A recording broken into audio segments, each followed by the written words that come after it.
бүгдэнд өглөөний мэнд хүргэе. Тэгэхээр энэ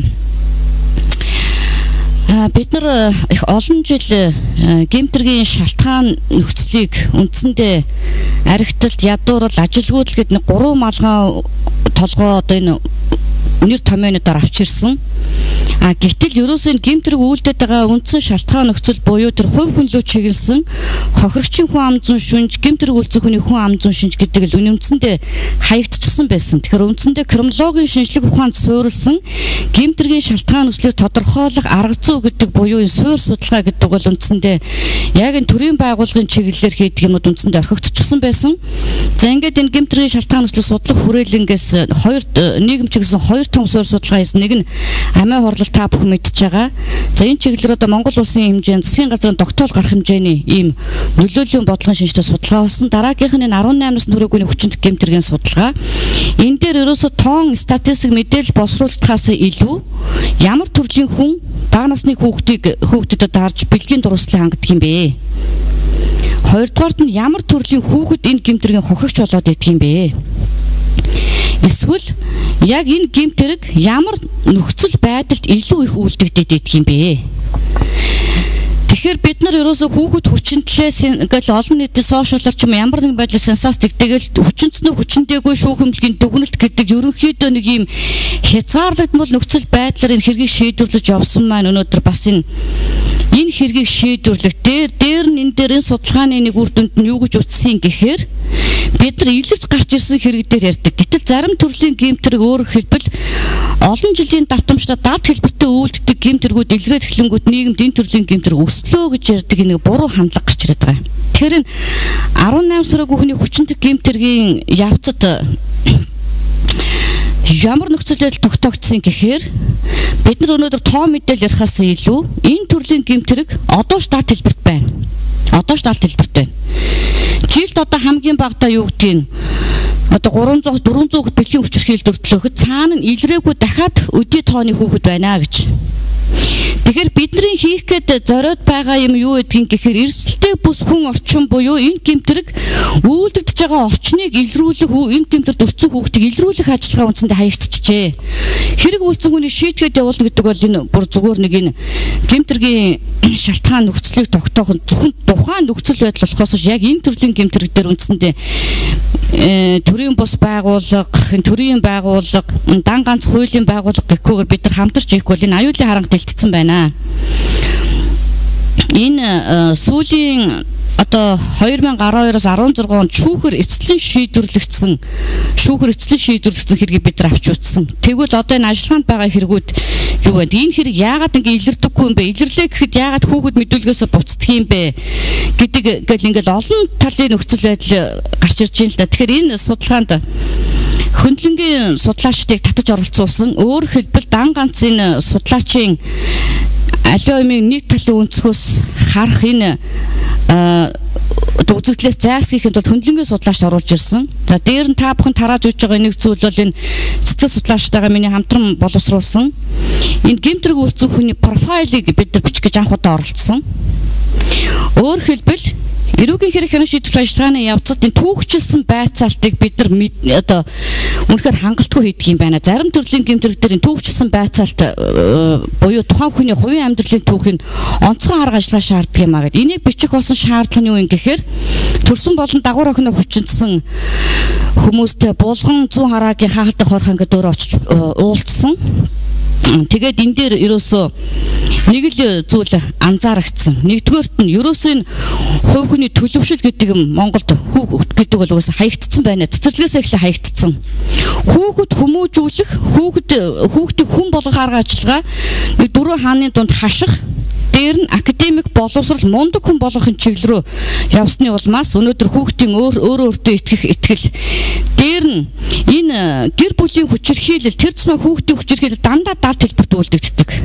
Монголчуудын хүүхдээ хүмүүжүүлэх арга барил өөрөө эргээд энэ дууга төлөв даруухан төрхтэй аюултай хүчирхийлэгч өөрөө төрүүлдэг болгочих. Өөрийгөө илэрхийлэх боломжийг нь ерөөсөө дандаа хаадаг. Нэг бол бие махбодын хүчирхийлэл, нэг бол үгээр. Дээр нь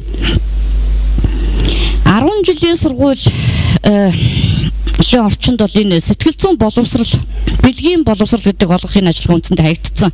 Та бүхэн санаж байгаа бол дээхэн үед октын үзлэг гэдэг юм хийдэг бас. Октын үзлэг гэдэг нэр томьёо магадгүй хүний эрхэнд халдсан одоо нэр томьёо байхыг үгүйсэхгүй. Гэхдээ энэ хүчиндх гэмтэргийг дагуулад дахиад 1000 залуучуудын дунд би 25 хүртэлх насны 1000 залуучуудын дунд бэлгийн зан үйлийн мэдлэг тандалтын судалгаа хийхэд энэ 1000 залуучууд дотор анх удаа бэлгийн харьцаанд орсон нас нь 13-аас 15 гэж хэлсэн хувьд цөөнгүй байсан. Энэ нь өөрийнхөө сайн дураараа юу хүчээр гэхэд хүчээр гэсэн хариулт байсан. Дээр нь энэ залуучуудын бараг 20-30% нь бэлгийн замын халдварт өвчнөгөөс 2 удаа туссан гэсэн судалгаа гарч ирж байна. Тэгэхээр хүчинтэг гэмтэргийн хохирогчдын дунд энэ бэлгийн замын халдварт өвчин тусч байгаа асуудал үндсэндээ бас нэлээд зах хувийг эзэлж байгаа л да. Тэгэхээр бэлгийн замын халдварт өвчнөөс урьдчилан сэргийлэх буюу энэ эрсдэлтэй халдварт өвчнөөс урьдчилан сэргийлэх, илрүүлэх энэ талын мэдлэг олгох гэдэг энэ хуулийн зохицуулт нь байгаа. Эрүүл мэндийн тухай хуулинд байж байгаа. Хүүхдийг эрсдэлтэй орчноос нөхцөөс хамгаалах үүрэг нь нөгөө боловсролын бүх төрлийн хуулинд байж байгаа. Тэгэхээр цаасан дээр буусан бодлого амьдрал буудаггүй энэ хитрхэн амьд бус энэ бодлогын алдааны үр дүнд юу үүсэж гинүү гэхээр энэ ахын хүрээнд хүүхдийн олон талын хүчирхийлэл тэр тусмаа бэлгийн хүчирхийлэл бол газар авсан байна. За тухайлбал судалгаанд хамрагдсан 250 эрүүгийн хэрэгээс ингээд аваад үзэхэд 200 ерөнхий боловсролын сургуулийн сурагч байж байгаа. Энэ 200 дотроос баг 30% нь нэгээс 9-7 жилийн хугацаанд 7 жилийн туршид төрсөн болон хойцгийн хүчирхийлэлд байсан. 200 ерөнхий боловсролын сургуулийн сурагч гэртээ өнөөдөр төрсөн болон хойцогт хүчирхийлүүлээд удаан хугацааны туршид ингээд явчихсан энэ хэн мэдэх ёстой байсан. Хэн илрүүлэх ёстой байсан. Тэр хүүхэд өнөөдөр үр хөндүүлөө явж байна. Энийг хэн мэдэх ёстой байсан, тийм ээ? Тэгэхээр энэ боловсролын байгууллага, эрүүл мэндийн байгууллагын үйл ажиллагаанд өнөөдөр прокурорын байгууллага шүүмжлэлтэй хандаад байгаагийн шалтгаан нь энэ. Цагдаагийн байгууллага өнөөдөр гэмтэргийн шиштэй гомдол мэдээлэл аваагүй нөхцөлд хязгаарч хүүхдийг одоо эрхэнд нь халдаад жишээ хүчин дүүснө хүчирхийлүүлснө чамаа хүн зосгож асах үүрэг нь байдаггүй. Тэгэхээр энэ чинь одоо нөгөө нэг гэмтэрэгтэй тэмцэн цагдаагийн байгууллагын үүрэг гэдэг одоо нөгөө социализмын одоо юм уу эсвэл энэ хэдэн жилийн чиг хандлага чи өөрөө угаасаа өнөөдөр хүртэл оршин тогтоод байгаа байхгүй юу? Тэгэхээр энэ хүний эрхийн байгууллагууд юу хийх ёстой юм бэ? Тийм ээ? Өнөөдөр бэлгийн замын халдварт өвчнийг эрт илрүүлэх үүслэг онцлогоо гэдэг энэ судалгаагаар 10 жилийн сургуулийн сурагч дунд эцэг гэхээс зөвшөөрлөөд үүслэг хийхэд бид нар хүчирхийлэлд өртсөн бэлгийн замын халдварт өвчнөд туссан маш олон тооны энэ хүүхдийг илрүүлэх боломжтой. Энэ дээр 10 жилийн сургуулийн багш нар зохион байгуулалт эцэг гэхээс нь зөвшөөрлөөд бид нар ийм үзлэг хийх гэж байгаа. Таны хүүхдийн үзлэгт хамруулан эрхэнд нь халдахгүй гэдэг энэ батлаа аваад үзэхэд энэ хүний эрх зөрчиж байгаа асуудал биш. Энэ хүний эрх зөрчиж асуудал биш. Яагаад гэвэл 18 наснд хүрээгүй хүүхдийнхаа эрүүл мэнд аюулгүй байдлыг эцэг их угаасаа өөрөө хамгаалах үүрэгтэй. Энэ үүргийг нь сануулад хэрхэн яаж зохион байгуулах вэ? Хүчин төгөлдөр мөрдөгдөж байгаа хууль энэ эрхэнд халдаад байгаа гэдэг асуудлыг хязгаарлах үүднээс энийг яаж зохион байгуулах вэ гэдэг нь зүгээр бодлогын асуудал ахгүй тийм ээ. Жохон сэтгэл ухаан зархал асуудал юм болов уу гэж. 1-9 жилийн хугацаанд хүүхэд хүчирхийлүүлэл тэгэл хичээлдээ яваал байгаал гэдэг. Тэгэхэд нэг бол тэр хүүхэд нэг бол тэрийг мэдсэн хамаатан садан цагдаагийн байгууллагад мэдээлэлгүй нөхцөлд одоо дахиад даалт хэлбэртэй дахиад 250 тохиолдол байгаа. Тэр тусмаа орон нутагт зарим газар одоо юу яа орон нутагт очиж яг энэ чиглэлийн арга зүйн зөвлөгөө мэдээлэлгүй явж хахад уучлаарай. Зүгээр аймгийн төв дээр хүүхдээ авчраа хайчдаг. Тэгээд нэг нийгмийн ажилтнаас асуудалтай тулгарч ийн л та. 16 настай охин 2 дүүтэйгээ тэгээ ингээд гинтийн үүслэг хийхэр гэрээс нэгэд олон тооны бэлгэвч гарч ирээд байдаг. Аав ээж нь хөдөө малчин. Тэгээ тэр охиноос чамайг ингээ хүн хүчиндээ дөрчилгөөд гэдэг гэхээр үгүй. Энэ танд хамаагүй асуудал гэдэг. Тэгээ яах вэ гэдэг нь шийдэл үеэр ярьсан. Тэгээ цагдаагийн байгууллагад мэдээлэл өгсөн. Тэгэхээр энэ цагдаагийн байгууллагад мэдээлэл өгөх гэдэг энэ асуудлыг нийгмийн ажилтнууд их өөрөөр хүлээж авдаг юм байна л да. Ингээд цагдаагийн байгууллага мэдээлэл өгснөөрөө баг энэ эргийн араар ингээд явдаг юм уу, эсвэл ингээд байцаагтал яваад байна гэдэг юм уу, ямар нэгэн төр сөрөг хандлага байгаад байгаа учраас өгдөггүй юм байна. Тэгэхээр хэрэг бид нар энэ нийгмийн ажилтнуудад, сургуулийн багшнад цагдаагийн байгууллагад мэдээлэл өгснөөрөө хуулийн байгууллагын хийх ажлын эхлэлийг тавьж байгаа гэдгийг масан ойлгуулахгүй бол жишээ нь тэр нийгмийн ажилтан тэр охины гэрт 4 сар дараалаад очоод тэгэхэд 4 сар дараалаад очиход 7 хоногт нэг юм хоёр очдөг юм байна л да. Дандаа тэр хогийн савнаас нь хэрэгсэн бэлгэвч гарч ирдэг байсан гэж. Тэгээд энэ асуудлыг одоо тухайн орон нутгийн цагдаагийн байгууллага анхааралтай авсан. Тэр ийм хідэн тохиолдол байгааг бид нар мэдэхгүй. Тэр энэ өөрөө оршин тогтсоор байна. Оршин тогтсоор л байна. Ер нь гэмт хэргийн өсөлт бууралтыг хуваар боддог, урд жилийнх нь харьцуулдаг энэ арга аргачлал өөрөө буруу юм.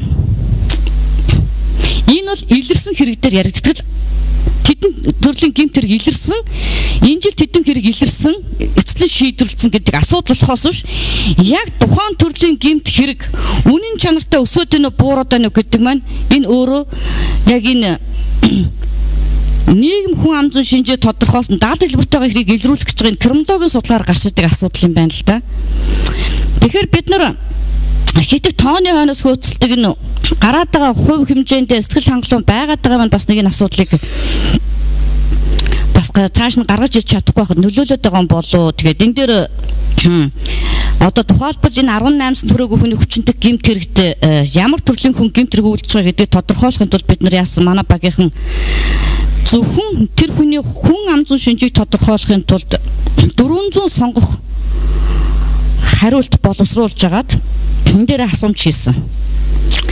Хохирогчийн гэмтрэгт өртөгдөх болсон нөхцөл шалтгааныг нь бүрэн тогтоохын тулд нэг хохирогчийн нөхцөл байдлыг тогтоохын тулд дахиад 400 сонгох боломжгүй хариулт боловсруулж агаад асуумжаа боловсруулсан. Тэгэхээр асуумжийн хүрээ бол үндсэндээ 1200-аас илүү гарч байгаа юм л да. Тэнтрээс ингээд сонгоод явж байгаа учраас энэ судалгааны үр дүн илүү бодиттой юм болов. Эрүүгийн хэрэг хянан шийдвэрлэх ажиллагааны явцад хэрэг шалгаж байгаа нөхцөл байдал, хэрэг хянаж байгаа нөхцөл байдал, хэрэг шүүхэр эцлэн шийдвэрлэж байгаа нөхцөл байдал угаасаа туйлын хангалтгүй гэдгийг судалгааны дүн гарсан. Өнөөдөр шүүхэр хэрэг эцлэн шийдвэрлэгдэхэд энэ гэмтэргийн улмаас учраас хохирол үүссэн, хохирсон хүүхдийн хохирол барагддаг. Тэр яагаад гэдээ даваад утсан чинь тэр тусмаа ургийн хүчирхийлэгчийн хүчирхийлэгчээс хараат байгаа бараат байд нөхцөл байдал байж байгаа. Дээр нь одоо тэр удам судрын нэр хүнд гэдэг юм ах トゥ хамаатан садны шахалтанд оронгуудаад хохирогчийн хуульчтай төлөөлөгчөөр үндсээ 78% нээж нь тогтоогдож байна л доо. Нэхэмжлэх зүйлгүй гомдлохгүйгээд хүүхдийн өмнөөс хэлчихдэг. Энэ өөрөө ямар аюултай нөхцөл байдал баг чинь шинэ хуулиар та бүхэн мэдчихэж байгаа. Нөхөн төлөх төлбөргүй, хохирол төлөх төлбөргүй бол магадлалд орох боломж автоматар нэгддэг. Төлөх төлбөртэй бол энэ төлбөрөө төлсөн тохиолдолд тийм өсгчлэн төлсөн тохиолдолд магадлалд орох боломж нэгдэж байгаа. Одоо шинэ хуулиар энэ аюул гараад ирсэн. Одоо 5-10 жилийн дараа, 10 жилийн хорхол авсан одоо 5 жилийн дараа, 6 жилийн дараа магадлалд орох суулгах боломж гарч ирж байна шүү дээ. Энэ хэрэгт оролцоод өмгөөлөгч үү гэдэг. Өмгөөлөгч үүргээр оролцоо бид тодорхойллоо л доо. Мэдүүлэг авах ажиллагаанд хамт байдаг юм байна, шүүх хуралд оролцоход хамт байдаг юм байна. Энэ бол өөрөө хуульцсан тусцаа үзүүлж байгаа ажиллагаа биш юм аа. Ийм ч учраас энэ мэрэгсэн өмгөөлөгчийг бий болгоё гэдэг асуудал нэлийн хүчтэй тавигдсан. Энэ дээр бас нэлийн олон тооны өмгөөлөгч нарыг бэлтгэдээ сургалтыг нь явуулаад гэр бүл хүүхэд хөгжлийн задварчдын газраас зохион байгуулад тодорхой ажиллагаанаар хийгдэж байна. Өмгөөлөгч нар энэ дээр арай өөр маягаар хандаж эхэлж байна. Энэ дээр дагнж эхэлж байна. Бид нар одоо өөр дүнтэй ололттой кейсүүдээ ярьж эхэлж байна. Өнөөдөр энэ засгийн газрын сан байдгийг мэддэг хохирч нэг чалга биш шүү дээ. Тухайлбал одоо энэ хүчинт гэмтрэг болмоос жусан хохирлыг гэмтрэг үүсгэн төлж бардуулах боломжгүй нөхцөлд энэ сангаас гаргуулах боломж нээлттэй байдаг. Энийг хохирчд хэн ч хэлдэггүй. 30 мянган төгрөг шүүх хэмжлэгт үзүүлсэн мөөгөн цэрэг нэмчлэх им авсан 30 мянган төгрөг хэмжилж чинь өөр нэмчлэх юм байхгүйгээс сууж байгаа ээжтэй бид нар юу ярих вэ? Өнөөдөр нь маасаараа ярьж байна л да. эцэг эхчүүдийн үүрэг хариуцлагыг дээшлүүлэн үндсэн хуулийн заасан журамт үүргэнэ гэдэг. Ерөнхий агуулгаар энэ маш зөв шаардлага. Гэхдээ гэмт хэрэг үйлдэгдсэн орчин нөхцөлийг судлаад үзэхэд 18 насны хүрээгүй хүний хүчнэх гэмт хэргийн үндсэндээ 50% нь амжиргааны төвшнгөөс доогуур, амжиргааны төвшнгөөс дөнгөж дээгүүр орлоготой хүрэхэд үйлдэгдэж байна. 60% нь гэр хороололд үйлдэгдэж байна. Гэрт 47.2% нь үндсэндээ арх согтуурлын ундааны зүйл хэрэгэлсэн үедээ гэмт хэрэг үйлцэх хүмүүсийн архины хэрэглээ буюу архинаас хамааралтай байдлыг тогтоосон эрүүгийн хэргийн шийдвэр ажиллагааны нөхцөл байдлыг бид нар үндэслэхөө гэж үзсэн. Яагаад гэвэл энэ хүн арх уудаггүй яадаггүй гэдэг гэр бүлийнхнаас нь асуудаг. Угаасаа тэгдэг.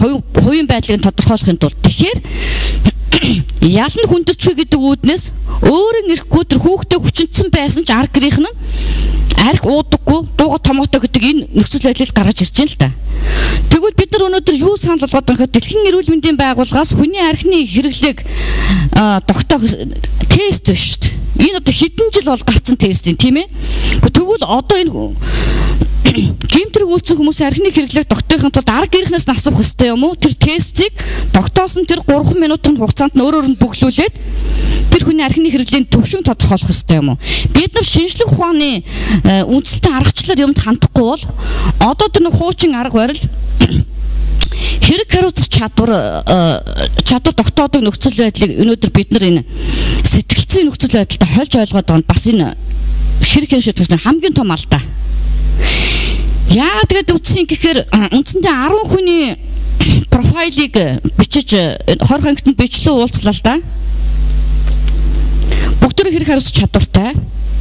Гэтэл хүчирхийлээс улбаатай далд эмгэг буюу өөрөөсөө сул дорой хүнээс хариугаа авч энд хүчирхийлэгчийн тэр амтыг мэдрэх гэсэн энэ хүсэл зуршлыг нь тогтоосон нэг ч мэрэгжилтний дүнс шинжээчийн дүнс байхгүй. Энэ хэрэг хариуцах чадвараас өөр юм аа. Өөр юм. Тийм учраас та бүхэн тарааж өгöd байгаа энэ бие хүний ам зүйн шинж тодорхойлсон энийг гаргаж ирээд байгаа юм.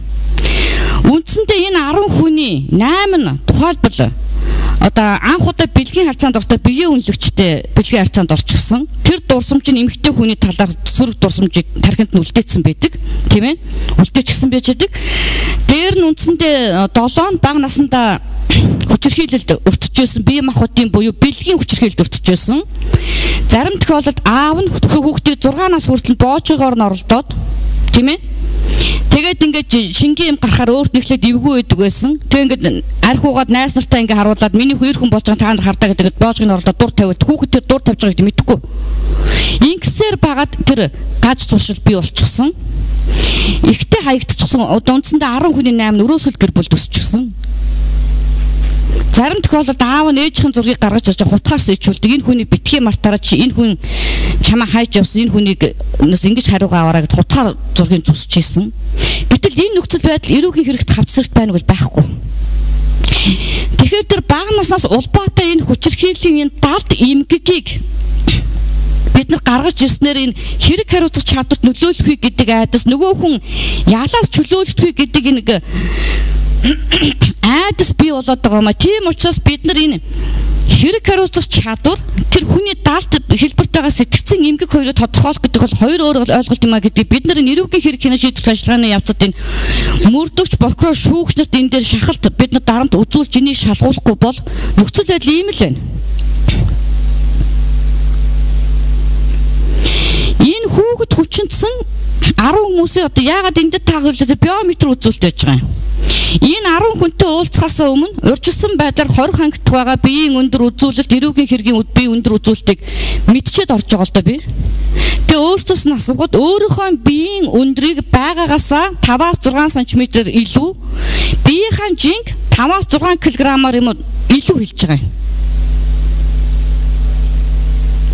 Яагаад гэвэл хүүхэд байхдаа бие бэлтрийн хувьд хөгжлийн хувь сул дорой өөрийгөө хамгаалах чадваргүй байсан.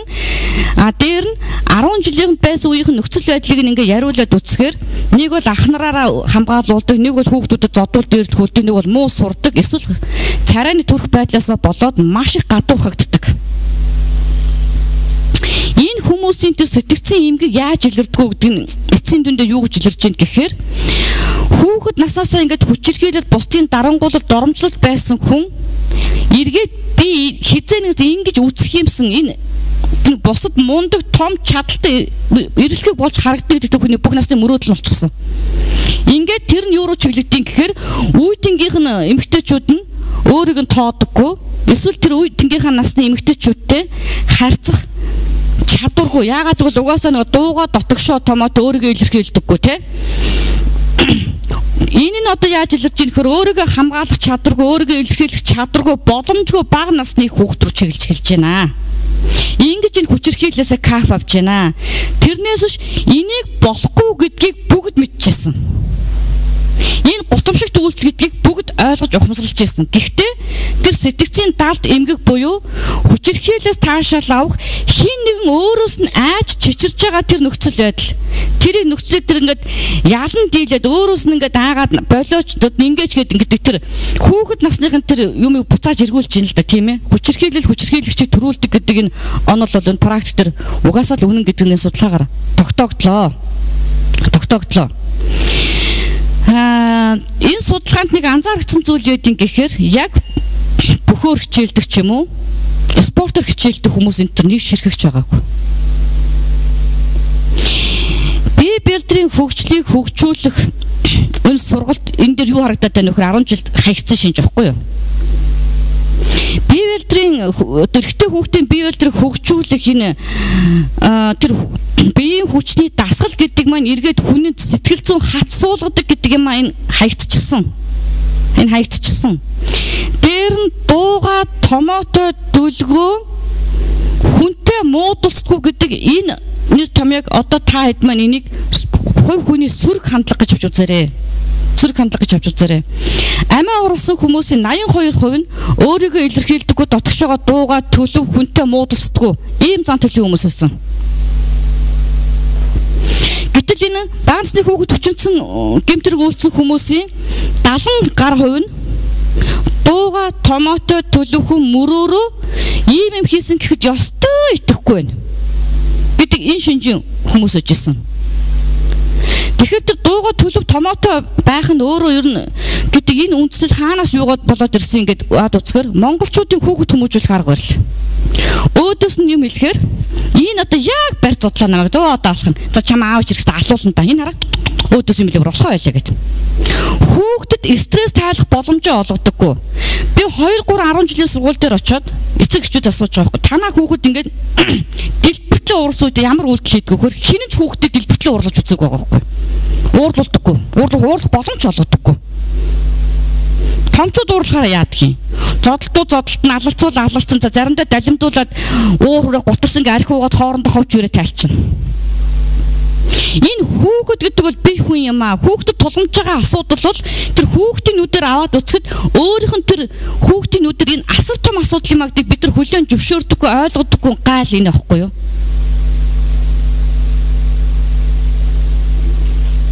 Тэгээд өнөөдөр бид нар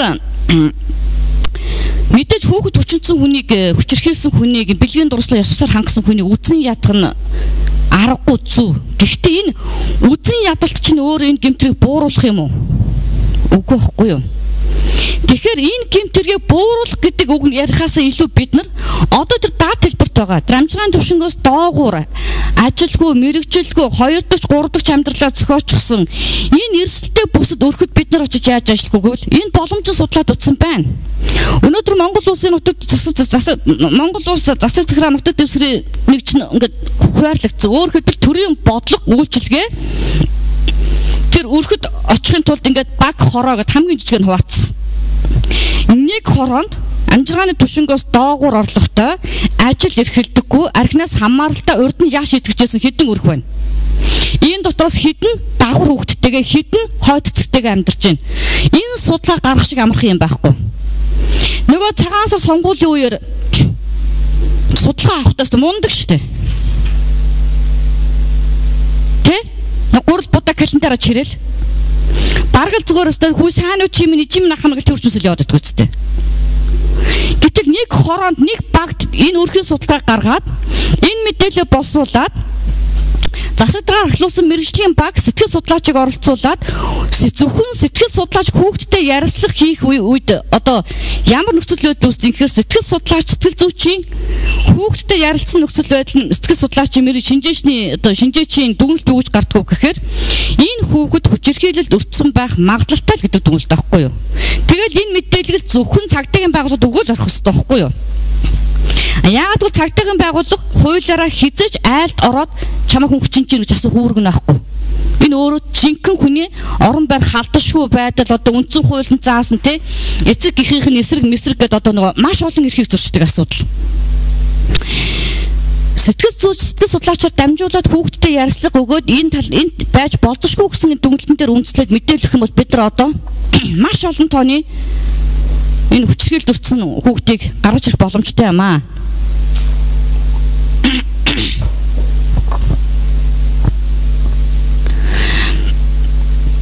Дээр нь Монгол улсад энэ хүүхдийн бэлгийн боожлтыг хэдэн нас хүртэл хянд юм бол? Юу нь хянд юм уу хяндгүй юм уу? Гэтэл хүүхдийн бэлгийн боожлт гэдэг бол өөрөө хувь хүний эрүүл дээр нөгөө хувь хүний төлөвшөлт хамгийн чухал үүрэг гүйцэтгэх юм бэлгийн боожлт байдаг. Өнөөдөр сүүлийн үед жишээ ижил хүүхдэд сонирхох тоо энэ даалт хэлбэрт аягүй өсөж байна л доо. Одоо тоолбол төр мянган залуучууд донд хийсэн судалгаагаар аваад үзэхэд ижил хүүхдэд сонирхож байсан, ижил хүүхдэд тэгээ бэлгийн харьцаанд орж исэн нэлээдгүй хэдэн тохиолдлууд гарч ирсэн. Гэхдээ тэрийг хүүхэд байхад нь хинч энэ талаар асууж байгаагүй. Одоо тэгээд тэр байдлаа нуухын тулд жишээ нь эсрэг хүүсний хүнээс сонирхдог, эсрэг хүүснийхээ хүнээс бэлгийн таашаал авахын тулд маш олон бэлгийн авдагчтай болж эхэлж байна шүү дээ. Энэ ч өөрөө нэг бэлгийн замын халдвар төвчний тархал дээр нь тэмбүү гэдэг юм чинь үндсэндээ 50 туучсан нөхцөл байдал энэ юм. Өрхийн эмнэлгээрээ дамжуулаад хүүхдийн бэлгийн боожлтыг 6 нас хүртэл юм уу хяндаг байсан бол одоо энд бид нар ярьж байгаа энэ мэдээлэл учраас би энэ хүчирхийлэгчдийн бузар арга хэлбэр өөрчлөсөйг таант хэлэх гэдэг л та. Бага насны хүүхдийн цав суганд нь үрд дур тавьдаг тохиолдол нэлээд гарч ин л та.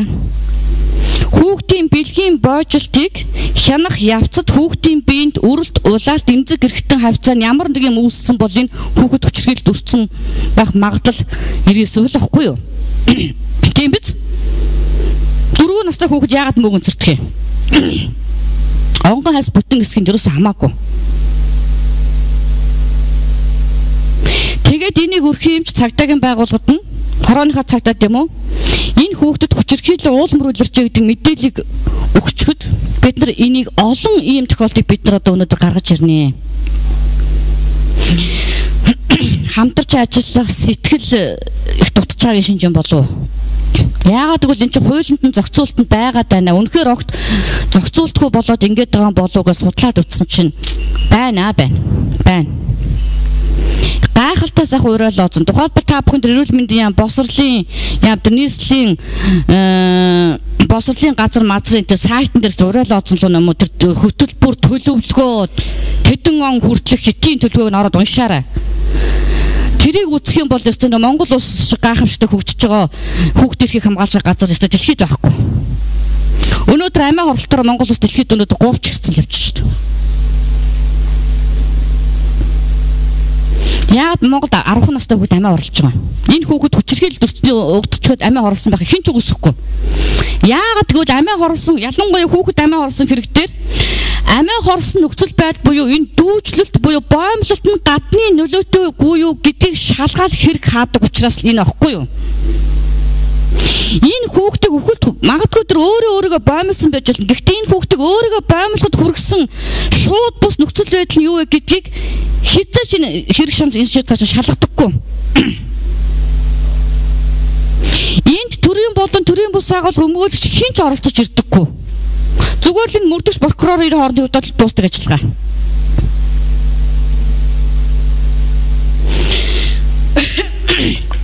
Тэгэхээр хүний Хүний эрхийг хангах ажиллагаа гэдэг маань хин нэгний хууль зүйн тусалцаа үзүүлж өмгөөлөл үзүүлснээр хийгддэг ажиллагаа биш юм аа.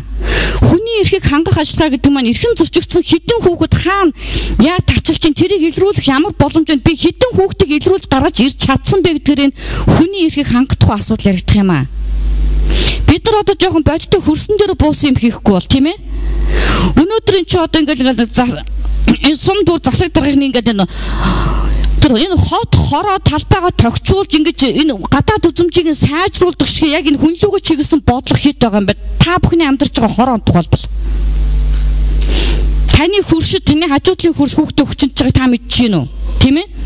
Тэгэхээр хүний эрхийг хангах ажиллагаа гэж бид нар энэ бодиттой юм хийхгүй бол монголчуудын нэг нийтлэг юм юу гэдэг гэхээр юм нэг маасан шинжтэй юм дэх дуртай юм болов. Амар том төлөвлөгөө босруулаад гар хүлээ барилцаа зураг авахуулаад цацаал тий. Ингээд нэг гайхамшиг бүтээх гэж байгаа юм шиг. Гэтэл бүх юм нэгээс эхэлдэг юм аа гэдэг бид нар мартчихжээ. Нэг ч гэсэн одоо энэ далд хэлбэрт хүчирхийлэлд өртсөн хүүхдийг гаргаж ирээд энэ болдгийн байна гэдгийг би эндээ үзүүлээд урайлаад энэ гаргаж ирснээр бидний хүний эрхийг хангах нь хамтын ажиллагаа эхэлж байгаамаа. Энийг цагдаагийн байгууллага мэдээлээд харин дараа нь цагдаагийн байгууллага, прокурорын байгууллага энэ хэргийг шалгахад хаан хандж гин гэдэг энэ хөшүүрэг энэ хууль зүйн хуульд заасан дарамт шахалтууд шал өөр ажиллагаа байхгүй юу? Энэ илэрсний дараах ажиллагаа яриад шүү дээ, тийм үү? Гэтэл энийг илрүүлэхээс өмнөх ажиллагаа хаана хийгдчихэж байгаа юм бэ? Энийг хийх ёстой юм.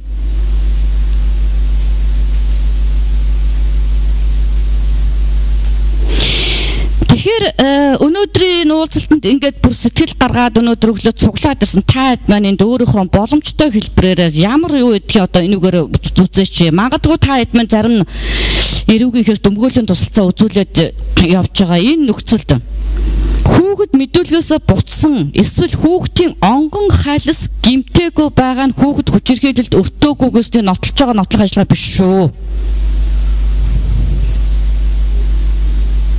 Энийг бид нар өөрсдөө засуулах ёстой. Зарим тохиолдолд сонин тохиолдол гарч ирсэн. Хүүхдийг мөнгө олох хэрэгслээ болгоод ээж нь одоо ашиглаж юм л да. Яасан гэсэн энэ хэрэг цагаатсан. Ямар нөхцөл байдал үүссэн гэхээр нөхөр нь салаад хаяад өөр хүнтэй амьдарсан. Тэгэнгүүт нь 13 настай хүүхэд цагдаагийн байгууллага гомдол гаргасан.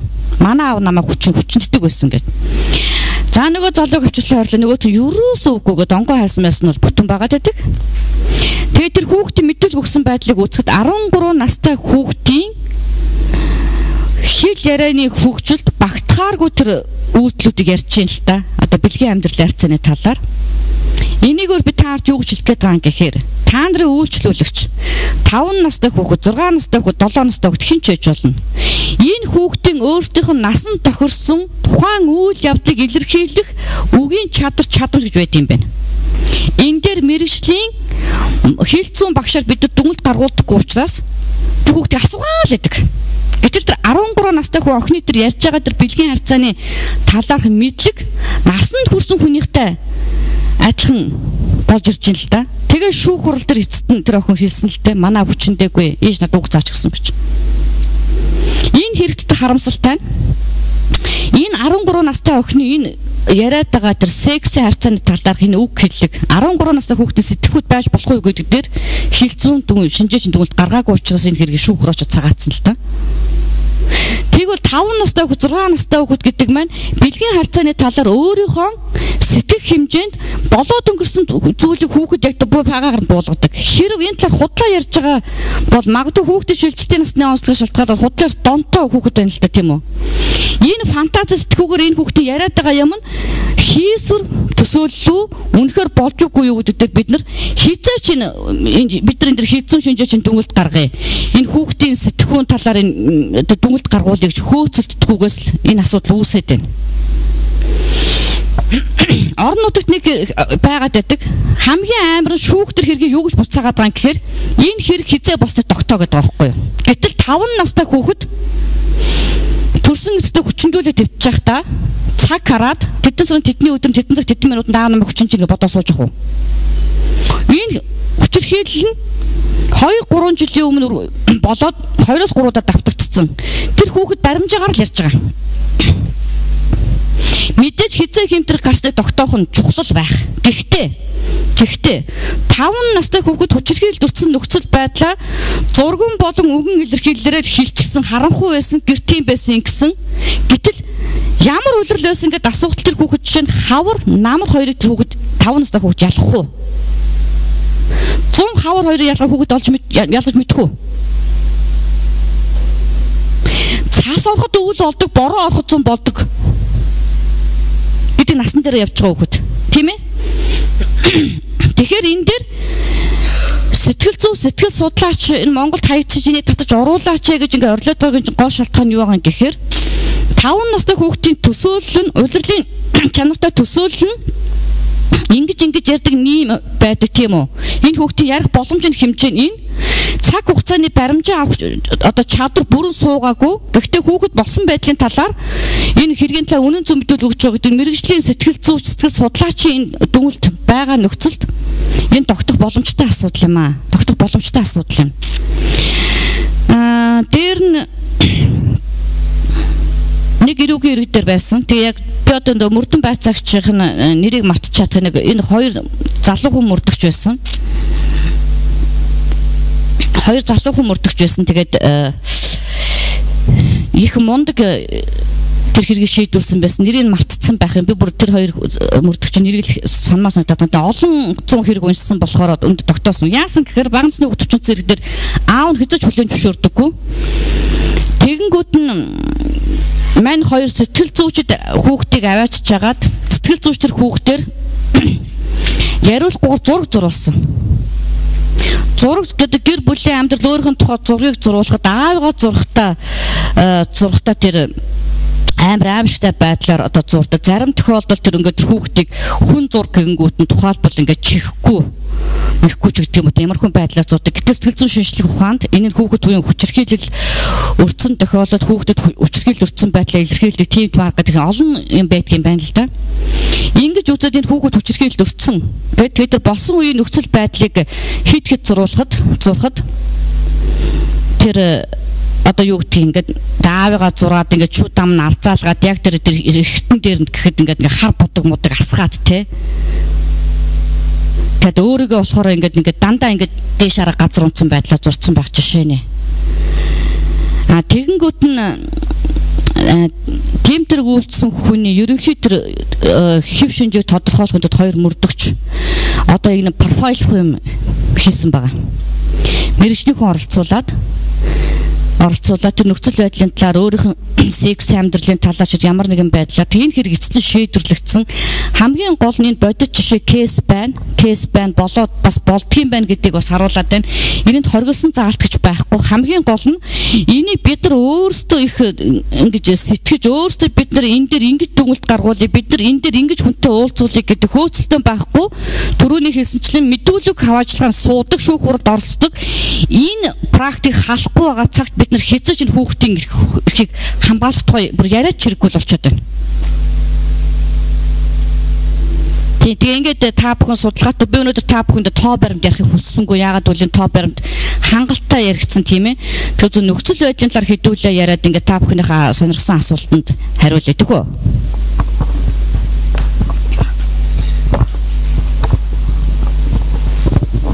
За 18 насны төрөөгөө хүний хүчинтэг гэмтэргийн талаар одоо улсын ерхий прокурорын байгууллагаас хийсэн судалгаа түүнээс гарсан одоо наривчлсан зүйлүүдийг тийм ээ тэр дунд одоо бидний одоо сайн тэр болгон сайн мэддэггүй эрүүгийн хэргийг хянан шатуул шийдвэрлэх одоо процесс буюу үйл ажиллагаа түүний явцад гарч иж байгаа тэр сэтгэл зүйн болоод гэмтэрхний зан төлөв нийгмийн орчин төлөвшлийн гэдэг их олон нууцлаг гэдэг юм уу тэр болгон яригддаггүй бас хүмүүсийн мэдгүй асуудалд ингээд судалгааны үндэслэлтэйгээр ингээд гаргаад харилцуулсан өнөрмө прокурор танд бас баярлалаа.